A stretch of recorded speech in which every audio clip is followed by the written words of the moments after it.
In Swahili, we have a saying that says, Kutembea kwingi ni kujua mengi, which directly translates to mean to travel a lot is to know a lot. But what I've learned from my stay here in South Africa is that to travel a lot is to meet a lot, to travel a lot is to taste a lot, to travel a lot is to learn a lot. I'll be taking you through key lessons I have learned as a Kenyan living in Mzansi. Key lesson number 1. All that is normal. There's nothing such as normal. What is considered normal in your country isn't necessarily normal in another country. This was evident from my first arrival here. When I first landed here, the ambience was good, the people were warm, the infrastructure was superb. All was okay until the evening, and I realized something that didn't happen. The sun did not set. See, I'm used to an 8 p.m. in Nairobi looking like this, but this is how orbs looked like at 8 p.m. here. Another key difference I learned from my stay here is that grocery shopping. See, the first time I also got here, the same evening, I decided to have a walk, get into Pick n Pay because I was hungry and I needed something to buy. And I remember getting into Pick n Pay and looking at the brands that were there, and I didn't, like 75% of the brands there, I didn't know them. And you can imagine being hungry and you want to buy something and you don't know some of the brands. So that's another key difference that I've had. Third one was language barrier. See, as a black person living in SA, it is expected that you know the language. It is expected that you're from here. I've had very awkward experiences where people talk to me in Xhosa or Zulu, and I can't respond, and it looks ignorant or rude, but in actual sense, I don't understand what they're saying.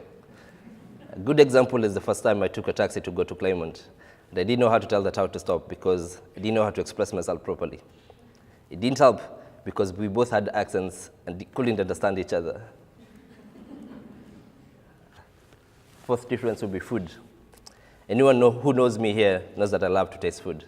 This is not because I'm a foodie, but because I don't understand how food can taste so different, yet we're all in the same continent. I've had good and bad experiences while tasting food. A good bad experience would be the first time I tasted a savory muffin. I never knew that I would have a cake that didn't have sugar and only had salt and cheese. Oh, yeah, and another good experience is the first time I actually had a McDonald's was here in SA. Sorry. Yeah, key lesson number 3. You'll miss your friends, but you'll make new ones. When I came here, I didn't know anyone.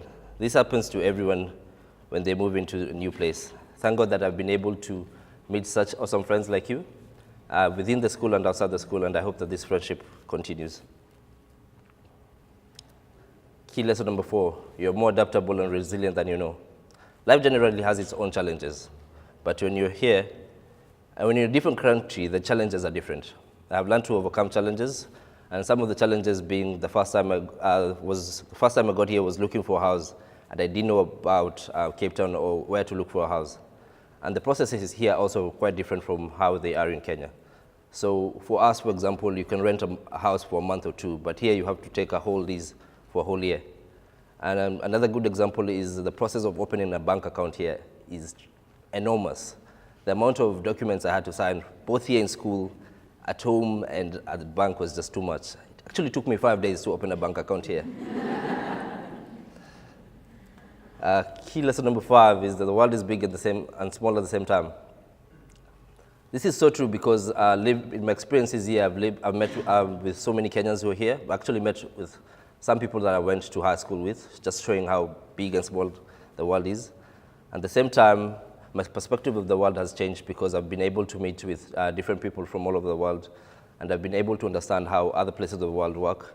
I've also been able to travel to other provinces in SA and to understand how other people, just not in Cape Town, live like. In conclusion, for those who intend to travel next year, may my experience teach you something. And with that, I want to say thank you and asanteni kwa muda mzuri ambao mmenipatia.